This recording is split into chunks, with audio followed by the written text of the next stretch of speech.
ઘેરાયો, તળાવ ફાટવાની ભીતિ છતાં તંત્ર ગાયબ, રાજકીય આગેવાનોનો પણ પતો નથી। બનાસકાંઠા જિલ્લાના સરહદીય વિસ્તારમાં આવેલું કુંડાળિયા ગામ હાલમાં પૂરના પાણીથી ઘેરાઈ ગયું છે। ગામના તળાવમાં પાણીનું દબાણ એટલું વધ્યું છે કે કોઈ પણ ક્ષણે ફાટી શકે તેવી ભીતિ ઊભી થઈ છે।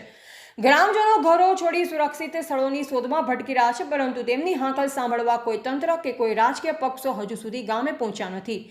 ગામના રહેવાસીઓએ ગુસ્સો વ્યક્ત કરતા કહ્યું કે ગામ પૂરમાં ગરકાવ થઈ રહ્યું છે, બાળકો ભૂખ્યા છે, પશુઓ પાણીમાં ફસાયા છે, પણ આજ દિન સુધી કોઈ અધિકારી કે નેતા અમને પૂછવા આવ્યા નથી।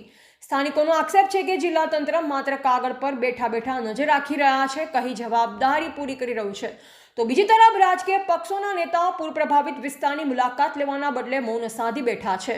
ખેતરોમાં પાક બરબાદ થયા છે, ઘરોમાં સામાન પાણીમાં ડૂબી ગયા છે, રસ્તા તૂટતા લોકોનો બહારની દુનિયા સાથેનો સંપર્ક તૂટ્યો છે, મહિલા અને બાળકો ત્રાસમાં જીવી રહ્યા છે, રોગચાળાની ભીતિ ઊભી થઈ છે, છતાં સત્તાવાળાઓ ગાયબ છે।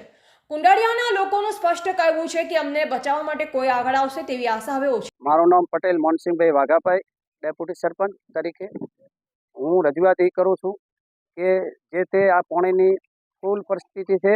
લગભગ 10 ગામડાનું પાણી અમારામાં પડ્યું છે અને હળીંગ પાણી છે। આ પાણી ગામની અંદર ઓછામાં ઓછું તો ઢળ્યું તો 300 ઘરને સ્થળાંતર કરવા પડશે અને હાલ નજીકમાં પહોંચી ગયું છે, શાળાને અડીને પણ પહોંચી ગયું છે, શાળા પણ બંધ કરાવી છે। એટલે મહેરબાની કરી ઉપર તંત્રને બધે જાણ કરી છે, સરપંચના લેટર પેડ ઉપર પણ રજૂઆત કરી છે। સ્વરૂપભાઈ આવ્યા ત્યાંથી સ્વરૂપભાઈને જાણ કરી છે। 150 થી 200 નાણાંની જરૂર છે, તો આટલું ગામ વતી આ બધાએ અમે રજૂઆત કરો છો કે આટલું 150 નાણાં નાખી અને પાણી બહાર કાઢે। જય હિન્દ, જય ભારત।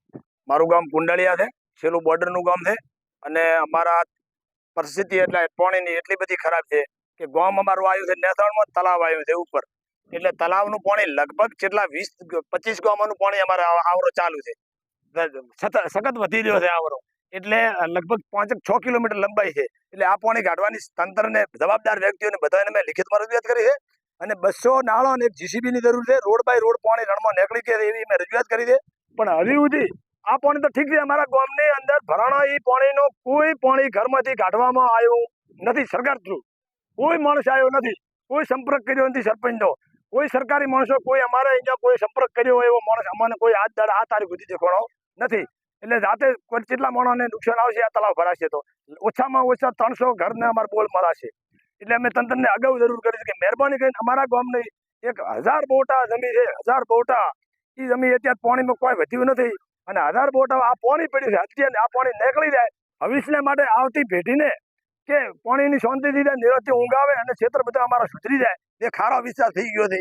એટલે મહેરબાની કરીને અમારી સરકાર આગળ અરજ છે કે અમારું પાણીનો નિકાલ કરે, ડાયરેક્ટ રણ બાય રણ પાણી નીકળી શકે એમ છે, રોડ બાય નાણાં 200ની જરૂર છે, આવી અમે વારંવાર રજૂઆત કરી છે, હજી સુધી આનો કોઈ નિકાલ લેવામાં આવ્યો નથી।